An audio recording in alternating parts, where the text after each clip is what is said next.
Thank you very much. Thank you. Thank you. Marshalltown, Iowa.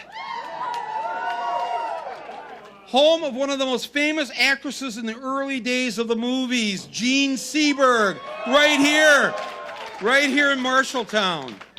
Put that on the sign out there. The great first Joan of Arc movie was Jean Seberg. Well, anyways, enough history about Marshalltown because we want to make history here in Marshalltown 1 week from this Monday, right? And I want to thank you for coming out today. Some of you are huge Bernie supporters and have been that way for some time. Others of you are here to check it out today and hear a few of the things that AOC and I have to say about Bernie. And others of you are maybe leaning toward other candidates. And so we ask that you give us some consideration here. It was great to wake up this morning to read in the New York Times that Bernie Sanders was not only in first place all by himself here in the polls in Iowa, he was 7 points ahead of who was in second place. It was an amazing thing to see. But I've been watching this now. I'm on a 12-day tour of your state. So, and because I'm raised in Michigan and I live in Michigan, this is like balmy weather for me. This is nothing. So I don't understand all the complaints I hear about how rough the weather is here. It's it feels like Michigan without the lake effect snow because you are landlocked. But anyways, I have known Bernie for a long time, and I've supported Bernie for a long time. And I think the thing that all of us who support him will tell you is this. This individual cannot be bought. He will never sell out. What you see is what you get. I was watching a live stream of him in Dubuque a couple of weeks ago, and he said, I am a son of the working class. I am the son of an immigrant. I am proud of that. And the woman had asked him in the audience, do you think that you might be too old to be president? Nancy Pelosi is older than Bernie Sanders. Just sit with that thought for a second. Is Nancy Pelosi too old? Oh, no! Unbelievable what she has done in these past months. Absolutely incredible. No, when I saw that person ask that question to Bernie, I thought, too old? I'll tell you what's too old. Women making less money than men is too old. That's too old. The continual denial that there's a climate emergency, that's too old. That's got to end. The fact that the minimum wage is still $7.25 an hour, that's too old. And so Bernie answered the question with good humor. And he said, well, I do have a bit of a leg up on these kids that I'm running against. And he said, here's the thing about being this age, is that there's one thing you can count on, is that because I have been consistent my entire adult life on the things I believe in and the things that I stand for, I'm too damn old to change now. You know the fighter that he's been for all these years will be the fighter he will be in the next 8 years in the White House. That's what's so reassuring to me. But even more so, because I stood on the stage for him in Burlington, Vermont, the first year that he won election to the House of Representatives. So this is 1990. And ever since that year, and long before I first met him, go online and look at the picture of Bernie being arrested in Chicago in 1963. Just type in Bernie arrest 1963. There's no other candidate. You could probably type in their name and the word arrest. But Bernie has put himself on the line for decades. And they're arresting him at a civil rights demonstration because of what was going on in Chicago. And the police are taking him by his arms. And he is resisting. He's not doing the thing you're supposed to do with civil disobedience. Go limp, let them handcuff you, put you in the paddy wagon. Look at him. Look at this kid fighting. And the next picture is him being chained in the paddy wagon with two black women. That's who he's been all these years. That was 57 years ago.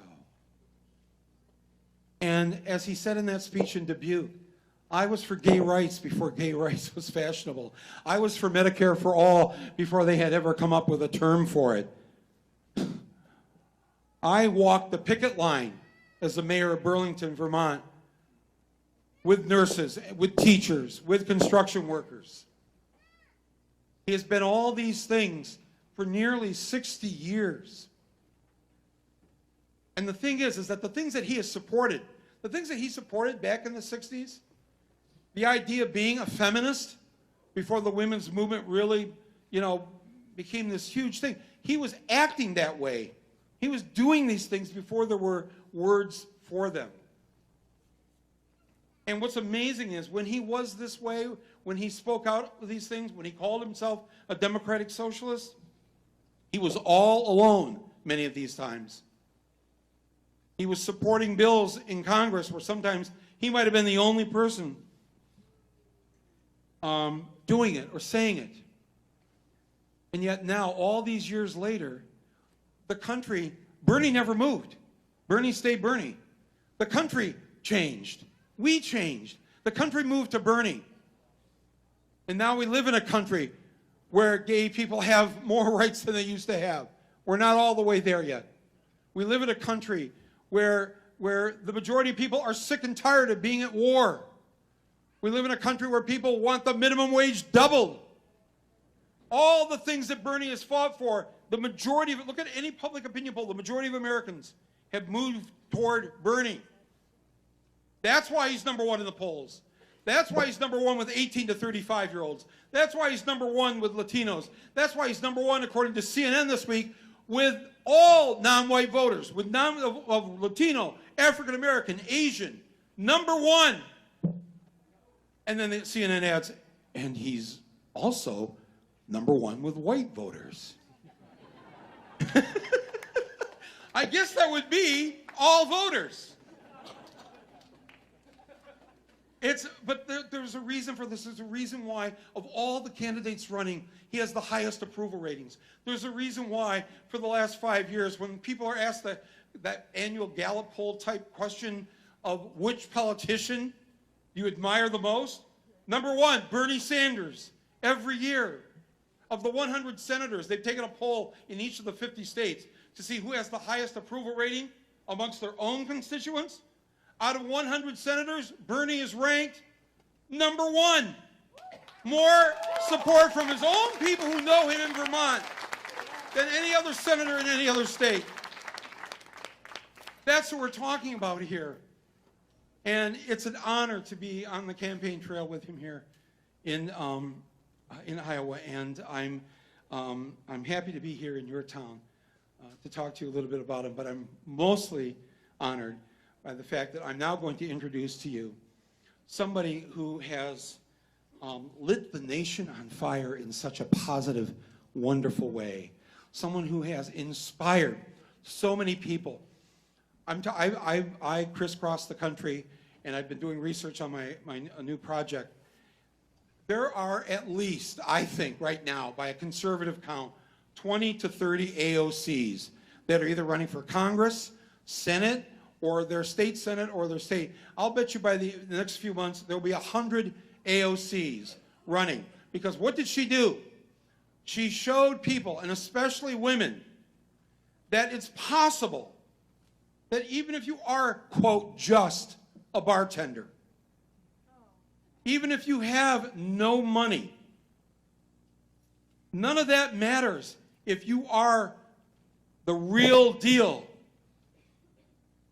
And people saw that in the Bronx and Queens, and they removed one of the longtime Democratic members. He was number 4 in the power structure of the Democrats in Congress. She defeated him in the primary. And if you've met her or you're about to meet her right now, you will see why. She is a huge inspiration to me, and I am so happy to turn this microphone over to her and for you to meet her right now here in Marshallton, Ohio. Please welcome Congresswoman Alex Marshallton. What did I say? What did I say, Michigan? Ohio! Ohio is our Big Ten enemy, correct? Let's get this straight, folks. Michigan and Iowa, we've got the bond against Ohio. Ladies and gentlemen, please welcome to this microphone Representative Alexandria Ocasio-Cortez.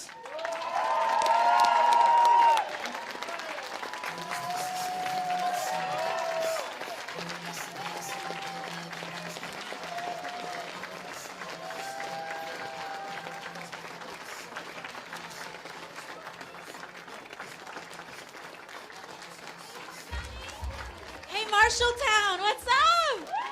Oh my goodness. Thank you. Thank you so much for coming. I'm so excited. Honestly, I mean, like, the smaller the town, the more excited I get.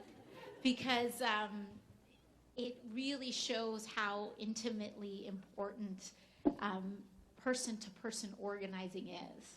And my race, when I ran for the first time, the only time, really. We started in living rooms. And we'd start out talking in living rooms of about 5 people each. And it was just conversations, 5 people at a time, 5 people at a time, 5 people at a time. And then eventually it would become 10 people. And then we were able to go to churches and gather 50 people and then 100 people. And that's always how movement starts. And I just had we just met together with some of our Latino organizers out here in Marshalltown, organizing for farm workers and some of the meat packers out here. And it's so important that we're coming together as community. And I'm so thrilled to be here in the spirit of that on behalf of the Bernie Sanders campaign. We're so thrilled to be part of that movement because it's not just, it's not just about electing the senator to the presidency, but this is about something much deeper. This is about making sure that we are fighting for an advanced country, where we establish healthcare as a human right, where we transform our industries to take care of the planet, and so that we can also demand dignity for our neighbors. And all of that sometimes feels so far away from this present moment, but what we always say is that it's always darkest before dawn. It's always darkest before dawn. And the way that we pick things back up and get back together is with that person-to-person organizing. Organizing as families, organizing as communities, coming together on those shared values and common goals. And it's really thrilling. Just the night before, just 2 nights ago, I was doing a town hall out in Queens, or rather out in the Bronx, in my district. And to be able to come together in a town hall 2 nights ago in New York City, in the Bronx, and come out here and to talk about the same issues with the same consensus, it really just goes to show that all this rhetoric that we hear nationally to try to divide us up is a farce. It's a complete farce. Because at the end of the day, these issues that bond us bring us together so much more closely. And I think that's exactly what the powerful and the connected are afraid of. Because there's so much less, those who have power are so much smaller in their numbers than those of us that don't, or have less in this current system. So what we're looking for is an entire systems change. And it requires real solidarity. It requires truly fighting for somebody you don't know. And that means fighting for someone different, with a different experience than you, and working to understand it and working to grow and incorporate that into our own lives. It means fighting for the undocumented. It means fighting for the queer community. It means fighting for the uninsured, for people who don't have health insurance. It means fighting for someone who's worked in a right-to-work workplace that maybe has been abused by an employer. It's fighting for people we don't know that take us to the answers that will help make all of our lives better. And for that, I'm just incredibly thankful. I'm just thankful to be here. I'm thankful to be part of that movement. And to come out here to Iowa to understand that all of those values are the same. And so, I think, it's, what else is there to say, really? With all of that, it's so moving and it's so powerful. But I do think that, just what we were talking about before getting in here, really listening what the impact of some of these ICE raids were in our local packing facilities. It's so much deeper than just the raid in a workplace, but what it does to the psyche of our communities really needs to be discussed. Because I don't know about you, but when I make a close friend, I don't ask them what their documented status is. I take them at their word. I take them for who they are as a human being. And so when these raids come in and we treat people as, in dehumanized ways, and we push them out of our communities, or frankly these forces fly in and disrupt our communities, it tears at the very fabric of our community. It changes who we're connected to. It changes who we see at church. It changes who we see at the grocery store. It means that our children are not getting educated together, that we don't feel a certain base level of security and safety. And that's not what this country is about. It's not. It's not part of a core level of decency. And so for that, I'm proud to be part of a movement that acknowledges each and every person's humanity and affirms our dignity. And that's what we have to work for, that connectedness.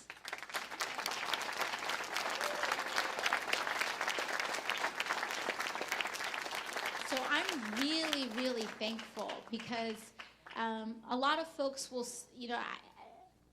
I almost get insulted on behalf of people when people try to say what will and won't win, quote unquote, in the Midwest, because there's this perception of what people in the Midwest are. And it's run, and in my experiences here, it runs completely to the contrary of reality. Because the values that we have here and the values that I encounter here are ones of common humanity and dignity and caring for our neighbors and putting community first.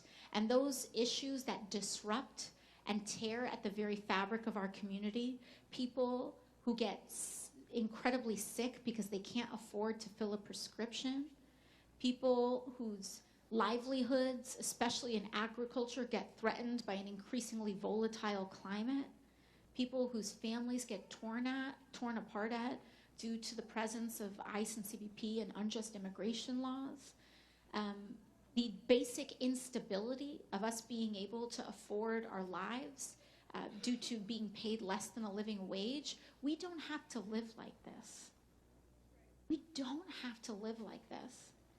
And just for saying that, we will be called radical. Just for saying that. Just for saying we deserve more than just 10% better, we will be called radical. But my response to that has not been to hedge back or to make sure we shrink down, but to just be comfortable with the fact that we're advocating for radical change. And I think that in a country where 40 million people are in poverty, 30 million people are uninsured, millions more are underinsured, we can be comfortable with radical change. I feel like when people are struggling to pay their rent or make their mortgage payment, we can be comfortable with radical change. And radical change is exactly what we need now and in this year.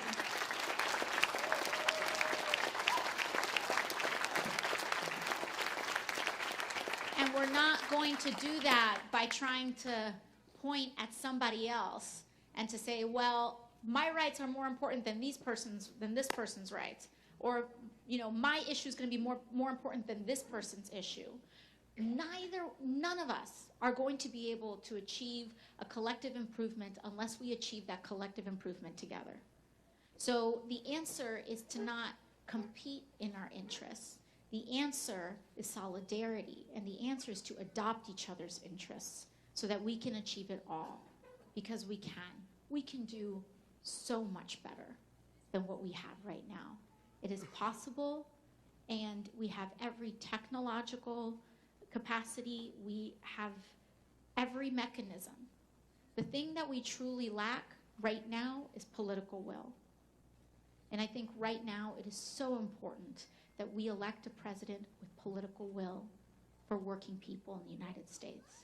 And I know that Senator Sanders has that. So I want to bring him on. I don't want to delay the senator, but I also know he's had a long day. He just came in from Washington, D.C. and fighting the good fight on impeachment. And it's just a testament to a second level of what we're really facing right now, which is the dangerous erosion of the rule of law that this administration currently possesses. Adam Schiff had a great point to this last night, where if we don't uphold our law, if we don't honor it, then what is the point of having it anyway? And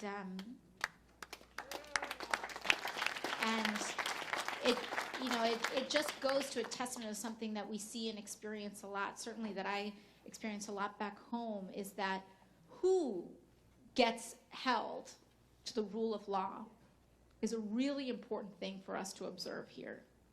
Because back home we take Metro cards on the subway. They cost about they cost like about $2.75 a pop.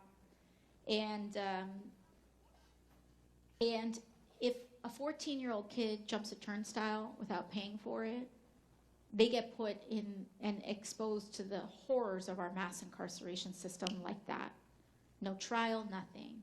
Pre-trial detention, people will be kept in jail without even being found guilty of a crime. Yet somehow, when people and corporations with billions of dollars gamble with our lives, crash our economy, or flagrantly break the law and violate not just our oath, not just our Constitution, but also threaten our national security, it seems as though there tends to be a lot of people willing to defend them. And what makes this country different is that we're all supposed to be held to the same rule of law. And clearly we're not there today, but we need to get there, and we need to get there fast.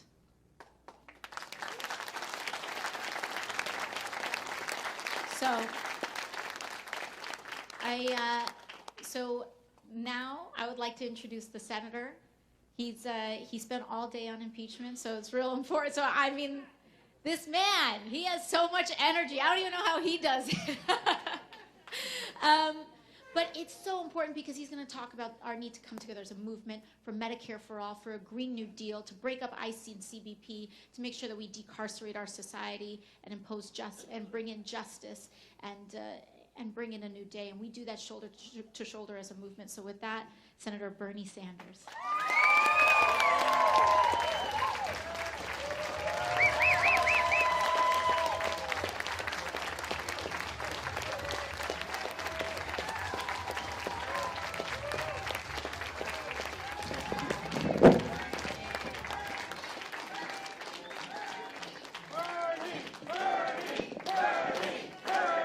Thank you. It is wonderful to be here, especially when I woke up this morning, I wasn't sure I was going to be here. We learned this morning that the Senate would adjourn before 1 o'clock. We got on a plane, and here we are. Let me thank my very dear friend, Michael Moore. Michael, as all of you know, has been speaking truth to power for a very long time. And many of his films have raised issues which we often don't discuss. So I want to thank Michael for his role in the campaign and for all the great work he's done. And I want to thank Congresswoman Alexandria Ocasio-Cortez. And I want to tell you that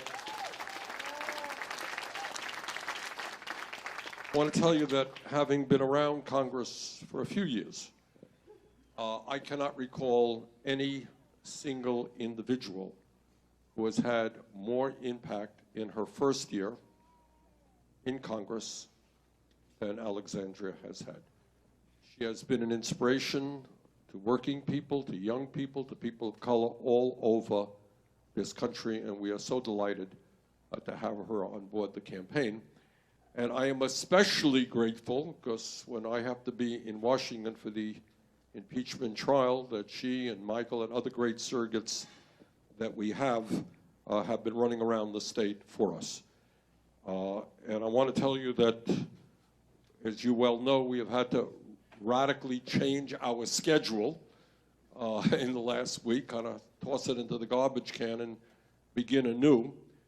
But we are going to be back here in Iowa in the next week, every moment that we possibly can.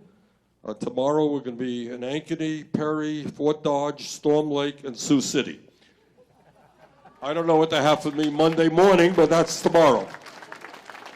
So, you know, and I want to say that in the last week of a campaign, you know, a lot of stuff is going to be thrown around. That's what happens in campaigns.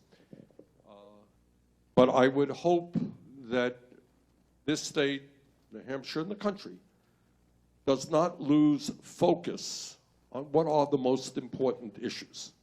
All right? Let's not lose focus on them. And what the most important issues are is that we are the wealthiest country in the history of the world. Yet half of our people are living paycheck to paycheck. I grew up in a family that lived paycheck to paycheck. I know a little bit about it. People are worried about what happens when they get sick. People are worried about what happens when their car breaks down. People are worried about how, in some cases, they're going to pay for the electric bill, and on and on. And when we focus on the most important issues facing us, we understand that we are the only major country on earth not to guarantee health care to all people as a human right. And we intend to change that.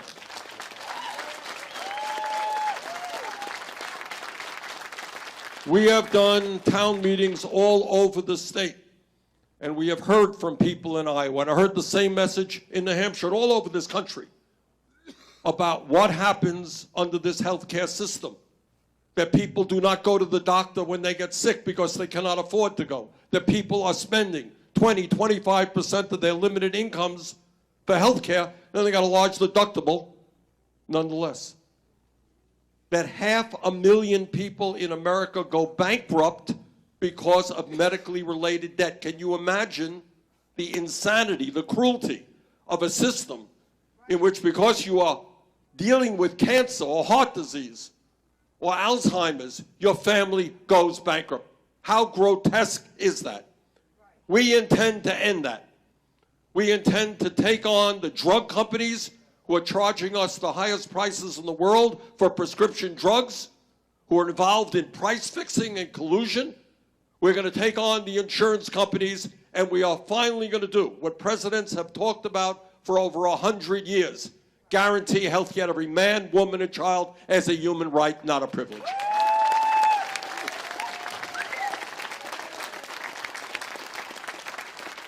And when we do that, we're going to substantially lower the cost of health care for working families in this country, big time. Because the function of health care must be quality care for all, not huge profits for the drug companies and the insurance companies. All right?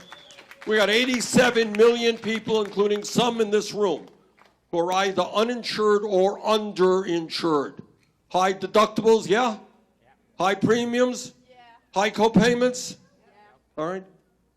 And yet, as I mentioned, we are spending twice as much per person on health care as do the people of any other country. So we intend to take on the drug companies and tell them you're not going to charge us 10 times more for the same exact drugs you sell in Canada or other countries. And we're going to take on the insurance companies. And we are finally going to pass a Medicare for all single-payer program.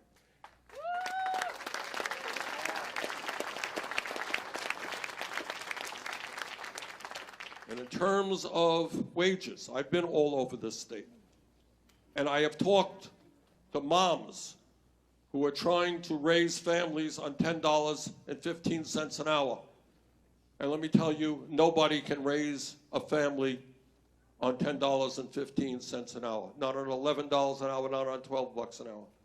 And I want to thank the people of Iowa. 4 years ago when I came here, I said, you know, in America, if somebody works 40 hours a week, they should not be living in poverty. That is not a radical idea. That we should raise the minimum wage to at least $15 an hour. 4 years ago, that was a radical idea. It ain't such a radical idea now, because Iowa stood up and said, you know what? We think a $15 an hour minimum wage makes a lot of sense. And Iowa said it, New Hampshire said it, 22 other states said it. And as a result of that, we now have 7 states in America that have raised the minimum wage to $15 an hour. 40 communities around the country have done the same.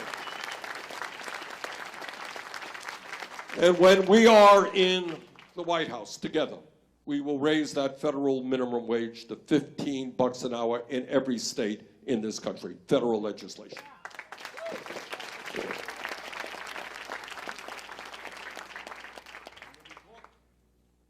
When we talk about an agenda that works for working families, we have got to talk about education as well. We have to end an absurd situation where we have a child care system in America that is totally dysfunctional. Every psychologist will tell you that 0 through 4 are the most important years of human development. Do you have another mic there? Yeah. I do. I don't know if this is testing mic. That works equally badly. All right, good. There you go. Now I want you to think, because that is what this campaign is about, thinking outside the box. If you got every psychologist telling you that 0 through 4 are the most important years of human development, intellectually and emotionally, if you have mom and dad both working, which is the case in most families, or mom working alone, what are we doing for the kids? What are we doing for the little ones? Well, right now, it is very hard for mom or dad to find good quality, affordable childcare. And what we know is if kids don't get good early childhood education, in many cases they don't do well in school. So you know what we're going to do? We're going to invest in early childhood education. We're going to have universal childcare.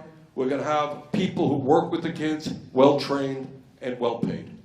And the other thing we are going to do is rebuild public education in America so that we have the best public education system in the entire world.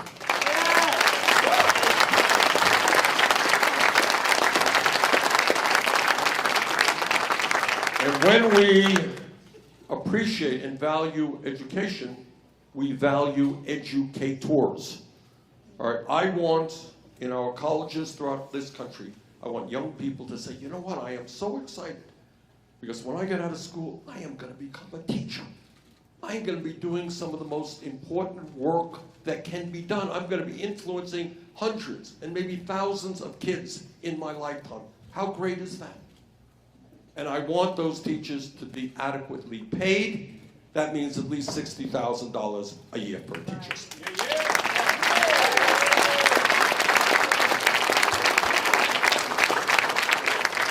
And I want every kid in America, regardless of his or her income, to know that if they do well in school, they will be able to get a higher education. I don't think that's a radical idea. You know, that actually used to be the case 50 or 60 years ago. I don't know how many of you knew that. Great public universities, like University of California, City University of New York, were virtually tuition free. Well, if we could do it 50 or 60 years ago, if Germany could do it, if countries around the world can do it, we can make public colleges and universities tuition free.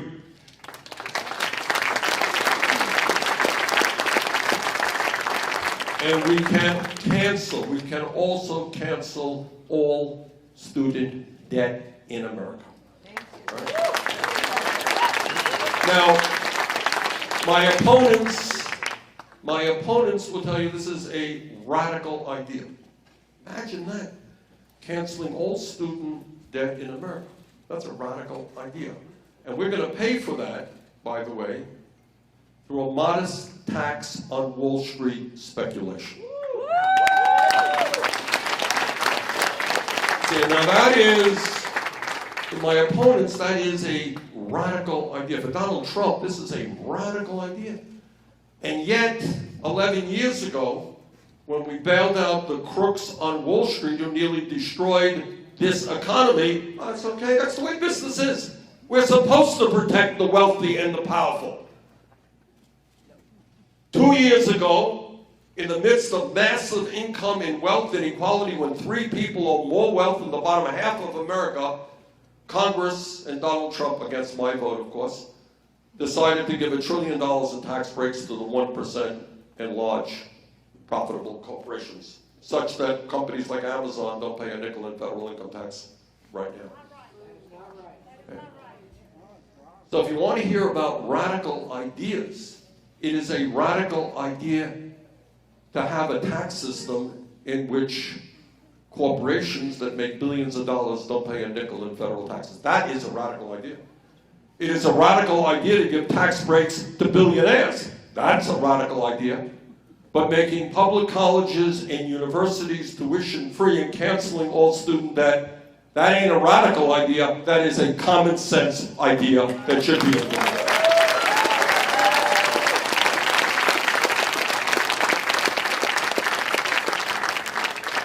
Now, let me touch on an issue now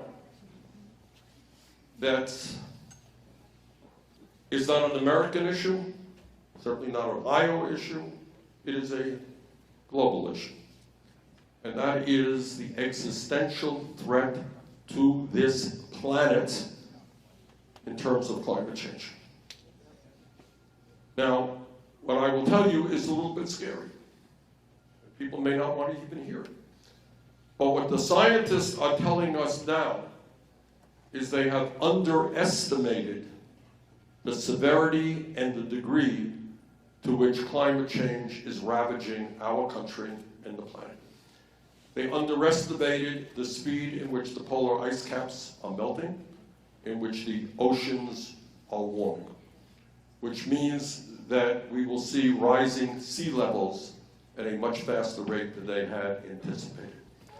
Underestimated extreme weather disturbances, meaning more torrential rains, more flooding, more storms.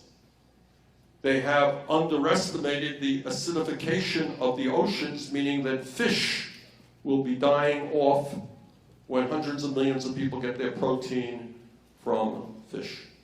Underestimated the severity of drought, which means that farmers in Iowa will have a shorter growing season, producing less, and the nutritional quality of what they produce will be not as good.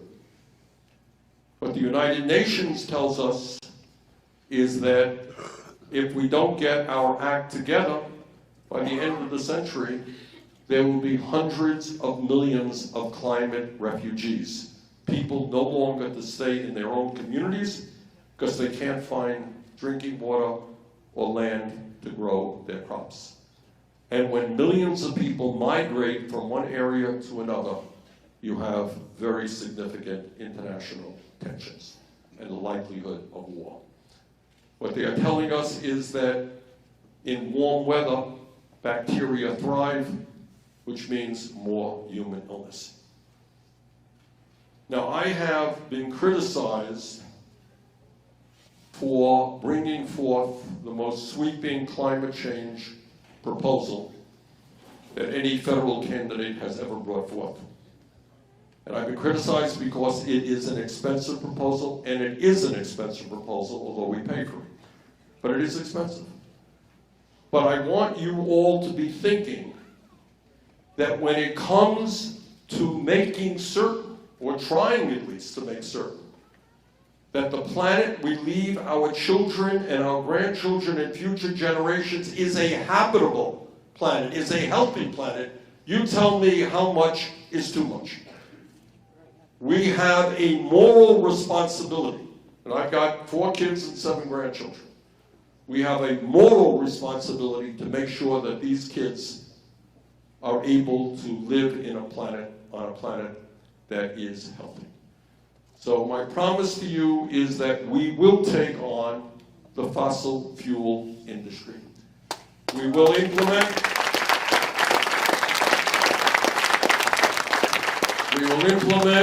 a program based on the Green New Deal, which transforms our energy system away from fossil fuel to energy efficiency and sustainable energies, and in the process creates up to 20 million good-paying union jobs.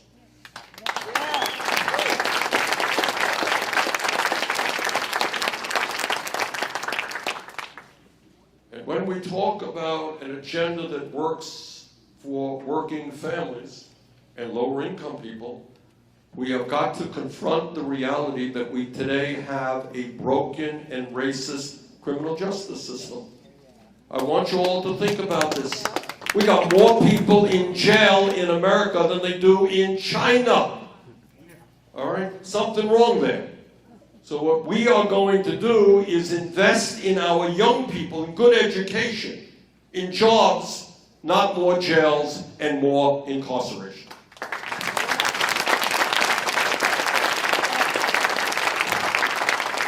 And there's another system that needs fundamental reform, and that is the immigration system. I am sick and tired of Trump demonizing the undocumented in this country. So what we have got to do, and I will do on my first day as president, sign an executive order undoing all of Trump's racist executive orders on immigration.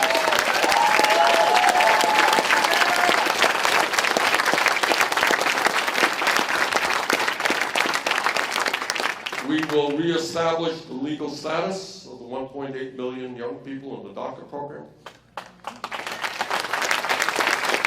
We will end our current border policy under our administration. No federal agent will be snatching babies from the arms of their mothers.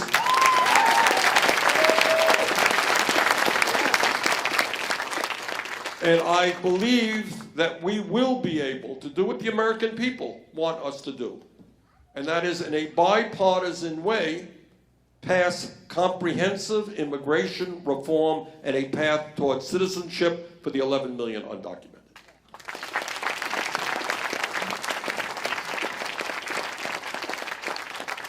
So what is this campaign about?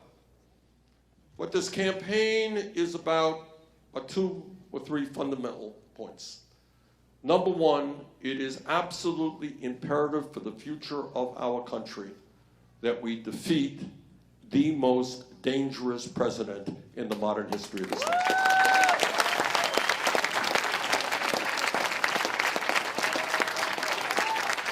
Now we can, and I know in Iowa not every single person agrees with everything that I say. I do know that. But I would hope that we can agree that we should not have a president who is a pathological liar, who lies almost every day. That we should not have a president who appears much more interested in enriching his own family than in protecting the needs of the American people. that we should not have a president who demonizes the undocumented every day. How terrible it is. How terrible it is. Oh, yes, he has hired hundreds of those undocumented people in his private resorts over the years. What a phony. And then he tells us, oh, I want corporations to hire people in America, good jobs. We got to end the outsourcing. But in his private businesses, yeah, he manufactured his products abroad, hiring people at abysmally low wages. You have a president who, when he ran for office, he came here to Iowa and he said, you know, I'm a different type of Republican. I'm not going to cut Social Security, Medicare, and Medicaid. Trust me. Uh-huh. And then his budget in the last two budgets, massive cuts to Medicare, Medicaid, and Social Security. A president who said, when he was running for office, hey, my tax plan is going to protect working people, not the rich. Really? 83% of the benefits over 10 years go to the top 1%. So we can disagree on policy, but I think we can agree that we must not continue having a president who lies all of the time and is embarrassing us in front of the whole world.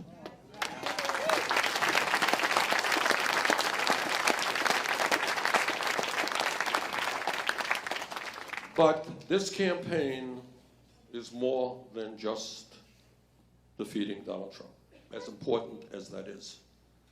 This campaign is about understanding that there is something fundamentally wrong in America today when we have a political system which allows billionaires to buy elections.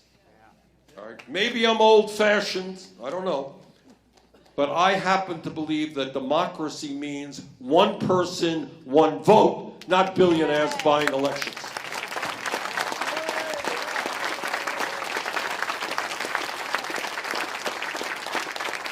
That is why together we will overturn this disastrous Citizens United Supreme Court decision and move to public funding of elections and end all voter suppression in America.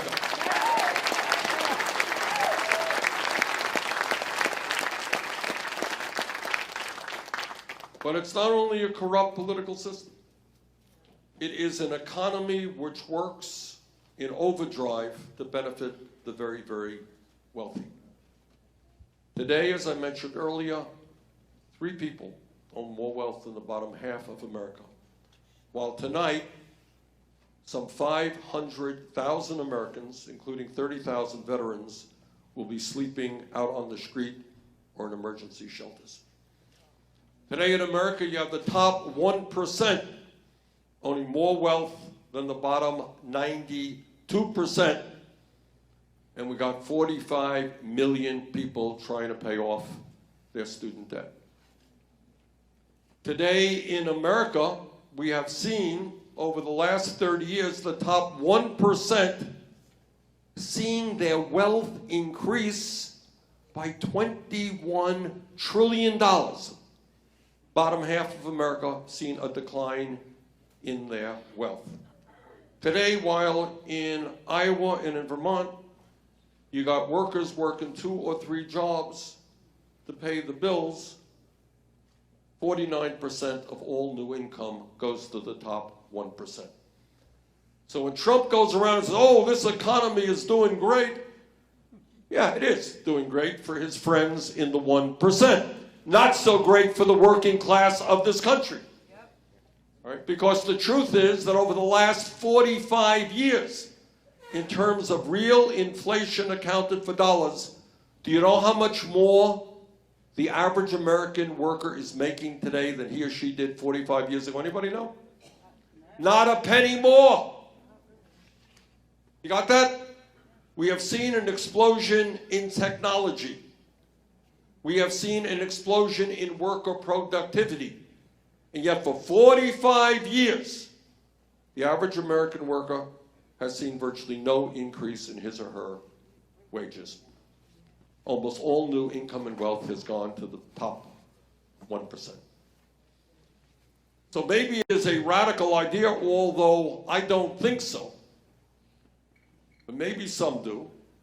But I happen to think the time is long overdue for us to have a government that represented the working class of this country, not just the 1%.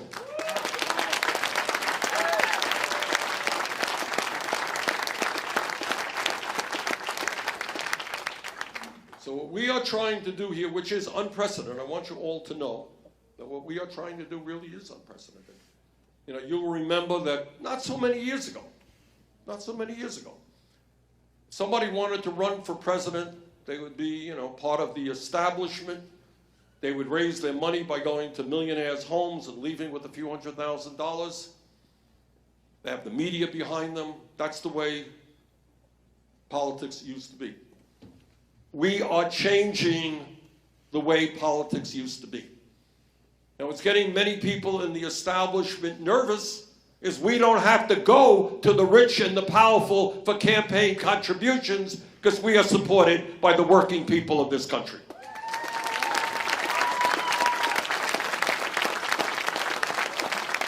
And that means that we can represent the needs of the working people, not the rich and the powerful. And I am enormously proud to tell you that our campaign up to this moment has received more campaign contributions from more Americans than any campaign in the history of the United States of America.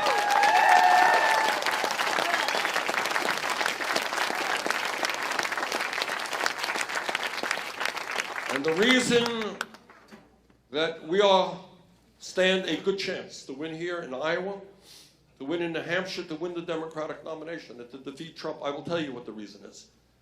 The reason is we are building an unprecedented grassroots movement involving millions of people.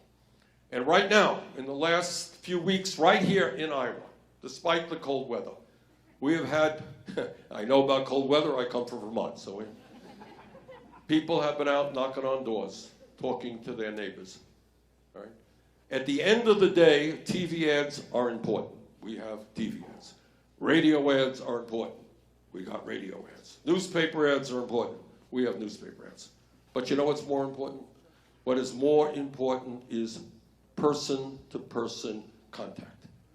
That is what is most important, and I think we stand an excellent chance to win here in Iowa, even though I may not be back in the state for many days before the caucus, because we have folks doing just that. Now, let me conclude by saying this. All of you know, I don't have to tell you this, because I've been all over this state, and I know how seriously the people of Iowa accept their responsibility of being the first state to vote. I know that, and I know that there are people in this room tonight who have probably gone to other meetings to hear from other candidates, and that is exactly the right thing to do. This is the most consequential election, perhaps in the history of the United States of America. What we are talking about is whether or not we maintain democracy or move toward autocracy. What we are talking about is whether we end oligarchy in America and create an economy that works for all. What we are talking about is whether we create a world of peace, as difficult as that goal may be, or whether we continue fighting in endless wars. What this campaign is about is whether we address in a bold way the threat to our planet that climate change poses, or whether we cozy up with the fossil fuel industry and worry more about their profits than the needs of our children and grandchildren. That's what this campaign is about. And the first state to vote in the most consequential election in the modern history of America is the state of Iowa. That is your responsibility. Now, Iowa will not unto itself determine the course of the election, that's for sure. But Iowa will play a significant role. So I am here tonight to humbly suggest to you that I think we have the agenda to defeat Trump. We have the grassroots movement to defeat Trump. And that I believe we are the strongest campaign to defeat Trump, because to defeat Trump, what do we need? We need the largest voter turnout in American history. That's what we need. And I believe that our campaign, our energy, our grassroots movement, our agenda is the approach that will speak to working people who in many cases have given up on politics. They're working longer hours for low wages. They don't trust Washington. They don't trust the political establishment. I think we can resonate with them. We have in the past and we will in the future. And I think far more than any other campaign, we have the capability of reaching out to young people who understand how important this election is for the future of their lives. And if we do that, if we are successful in getting young people in big ways involved in the political process, getting working people who have given up on the political process to vote, we will not only defeat Trump, we will defeat Trump badly. And that's what I think we can do.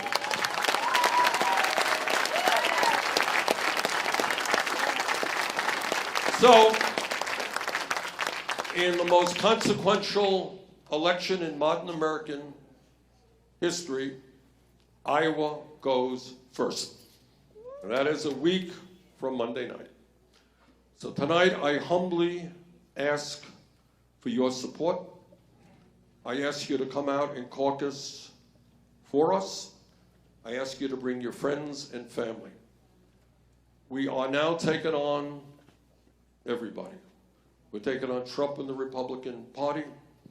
We're taking on Wall Street, the insurance companies, the drug companies, the fossil fuel industry, the military-industrial complex, the prison-industrial complex. Other than that, not much. And the Democratic establishment as well. So we're taking on the establishment, and the establishment is getting a little bit nervous.